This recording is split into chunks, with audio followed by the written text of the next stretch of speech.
Okay, so picture this, right? Valentine's Day, 1902, New York City, Mm-hmm. a young man dead in a Oh. hotel room, Uh-huh. a gunshot wound to the head, and his lover Mm. vanished. Oh, wow. Sounds like a movie. Right, like straight out of some film noir. Yeah, yeah. But this is a real story. The case of Florence Burns, a Mm. case that really kind of shook New York, showed just how messy things could get with money and power and a justice system that, It's well, not always so just. yeah, exactly. It's like they're trying to figure out this whole new world, new century. It really was a turning point, wasn't it? I mean, this New York, the city itself was booming, full of energy, new ideas, and the young people, they were ready to break free from, well, from everything their parents stood for. So we're going deep on this one, using the Florence Burns episode from the Morbid podcast. Oh, that's a good one. And let me tell you, it's a wild story. Rebellious kids, a whole gang of rich teenagers pushing every limit, and a love affair that ends in, well, you know. Tragedy. Mm. And to really understand this case, I think you have to understand the setting. Imagine, right? Horses and carriages are starting to disappear, replaced by these newfangled automobiles. Right. Freedom on four wheels. Exactly. Suddenly, young people could escape the eyes of their parents, Oh. explore the city, even go beyond the city. And that had to be intoxicating, right? That taste of freedom. Oh, absolutely. And then you add in places like Coney Island, all these exciting new entertainment venues popping up. It created this whole, well, this whole youth culture. Vibrant, exciting, but also at times dangerous. Yeah, I bet. And that brings us to Florence Burns herself, right? Ah, From a yeah. wealthy, prominent family, private schools, fancy dresses, the whole nine yards. You'd think a life of, well, a life of ease. Privilege. Yeah, privilege. But Florence, she wanted none of that. Expelled from school, fighting with her parents constantly, always craving Attention. excitement. Yeah, she was a handful. This wasn't just your average teenage rebellion. It was almost like a symptom of something bigger. This clash between the old Victorian values and a new generation that, well, that wanted to express themselves, pushed the boundaries. So where does a rebellious rich girl in 1902 New York find her people? Ah, yes, the Bedford Avenue gang. Now, this wasn't your typical street gang, Oh, right? no, no, no. This was a gang of wealthy, bored teenagers, kids with too much time and money on their hands. And a sense of invincibility. Exactly. Rules didn't apply to them. They'd pull petty crimes, run scams, even as the podcast details, commit assault. All for the thrill of it. The thrill, the power. They thought they could get away with anything. And within this group, Florence, she meets Walter Brooks. Handsome, charismatic. But complicated. Oh, yeah. Walter came from a wealthy family, too. But he had this string of broken engagements, a reputation. A bit of a player, non-committal. Right. And their relationship, it was, well, explosive. Public displays of affection one minute, jealous arguments the next. Florence, she was desperate for him to commit. And she wasn't afraid to show it. I mean, the podcast mentions she would threaten him, even threaten to kill him if he left. Wow. Talk about a toxic relationship. This wasn't just love, it was obsession, a need for control. I can only imagine the pressure Walter must have felt. Yeah, talk about a pressure cooker. And that brings us to Valentine's Day, 1902. A hotel room, Walter, unconscious, a gunshot wound to his head. And Florence, gone. What's shocking is how badly it was all handled at first. The doctor, he missed the gunshot completely, thought Walter had just fallen, hit his head. And the hotel staff, well, they were more worried about a scandal than finding the truth. They cleaned up the room, left Walter to, sleep it off. By the time anyone realized how serious it was, well, it was too late. Walter was dead. And the investigation, it uncovered a hair comb at the scene, witnesses who placed Florence at the hotel, and her alibi. Well, it didn't quite add up. Sounds like an open and shut case, right? You'd think so. But it wasn't that simple. The evidence was largely circumstantial. No murder weapon. And Florence's lawyer, he was good. A former district attorney. He managed to poke holes in the witness testimonies, cast doubt on everything. So how did they explain her being there, the comb, all that? That's where things get really interesting. The defense, they brought up this concept called the unwritten law. The unwritten law, what's that? Well, it was this idea, this societal norm, Yeah. that said a woman could basically get away with killing someone if her honor had been violated. Even if there was no proof. Exactly. It was this idea that a woman's reputation, her virtue, was so important that violence could be justified to protect it. Wow. So even if people had doubts about whether Florence actually pulled the trigger, they might have understood why she did it, especially with Walter's reputation.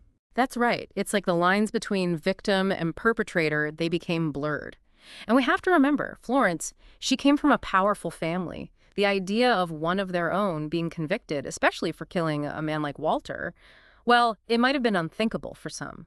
So her social standing could have played a role in how people saw the case. Absolutely. This case, it shows just how complicated judgments can be, how social norms, even unspoken ones, can influence the outcome.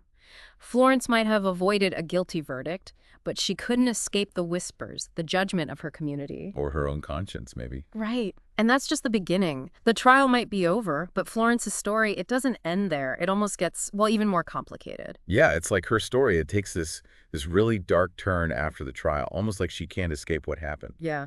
Even with a not guilty verdict. I mean, did people really believe she was innocent? You can't just erase a murder, Okay. right? Well, that's the question, isn't it? The Morbid podcast, it digs into the newspapers, the public reaction, and it's fascinating. It seems a lot of people, they suspected she did it. But there was also this weird acceptance of it, even sympathy. Sympathy for a suspected murderer. I don't get it. Well, think about it. Back then, this whole unwritten law thing, it wasn't just a legal defense. It was a powerful social idea. The idea that a woman defending her honor, even if it meant violence, well, it wasn't unheard of. So maybe, even if people thought she did it, they thought she had a good reason. It's possible. Plus, remember, Walter, he wasn't exactly an angel. His reputation, his involvement with that gang, it all painted him in a certain light. It's like, who was the real victim here? Yeah, it gets murky. And you can't forget the power dynamics. Florence's family, they were influential. The idea of one of their own being punished, especially for killing a man like Walter, it might have been too much for some people to stomach. So basically, she was untouchable. In a way, maybe. This case, it really highlights how justice, it's not always black and white. It's about laws, but it's also about social norms, expectations. Florence, she might have beaten the legal system, but it seems like she couldn't escape the judgment, the weight of what happened. So what did she do? After the trial, I mean. Well, she tried to make a name for herself, joined a vaudeville act, believe it or not. Tried to turn infamy into fame, I A guess. vaudeville act. Wow. But it was a flop. She didn't have the talent. And her personality, well, let's just say she wasn't exactly winning over audiences. Sounds about right. It's almost like she was trying to change the story, present herself as this strong, independent woman, but the trial, the suspicions, they followed her. It's like a shadow. You can't outrun it. And that wasn't the end of it, was it? No, sadly. Things just spiraled. Extortion, alcohol, even prison again later on. It's a tragic story, really. Makes you wonder, was this the price she paid? Guilt, trying to escape her past? Or was she just always destined for this kind of life? Yeah, that's heavy. It's like the trial, even though she won, it was the start of her downfall. And then there's the final chapter. She gets married. Fourth time's the charm, right? But then this weird thing happens. A house fire. Florence found unconscious inside. Another mystery. Right. She dies a few years later, 1949. No official cause of death. Accident. Suicide attempt. Something else. We don't know. It's like one big question mark. You've got all these facts, the evidence, but the truth, what really happened, well, it's lost to history. And that's what makes this case so fascinating. It's like a puzzle, missing pieces. We can speculate, but we might never know the whole story. You know, it's wild, right? The more we dig into Florence, the less we seem to know her. Rich girl, rebel, a love story turned deadly, a trial that hinged on this unwritten law. And then after all that, her life just falls apart. It's a story that just keeps unfolding, doesn't it? Layer after layer. And it's not just about Florence herself. It's a snapshot of a society in flux, changing morals, new technology, a justice system struggling to keep up. Yeah, we talked about the cars, how they gave young people freedom, maybe too much freedom. But what about the media back then, the newspapers? They must have had a field day with this case. Oh, absolutely. This was the golden age of what they called yellow journalism. Sensationalism, scandals, it sold papers. And the Florence Burns case, well, it had it all. Wealth, romance, murder.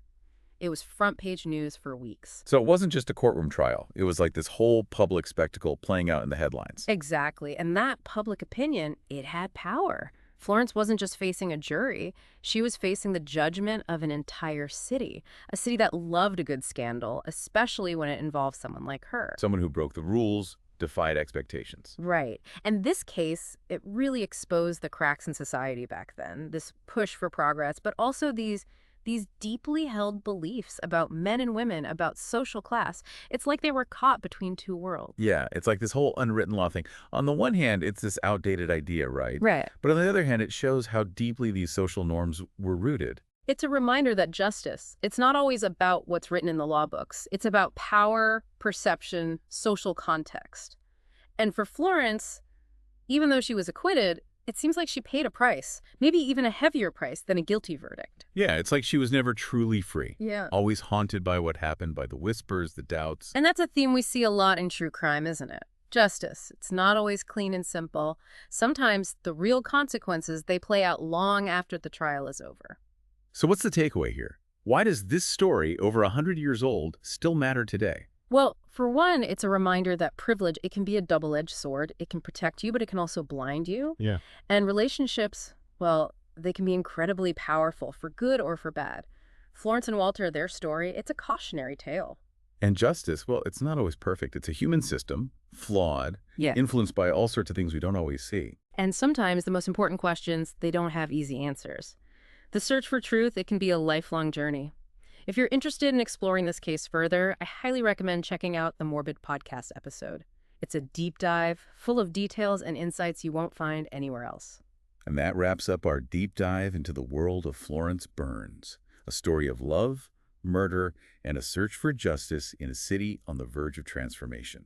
Thanks for joining us, and we'll see you next time for another deep dive into the dark side of history.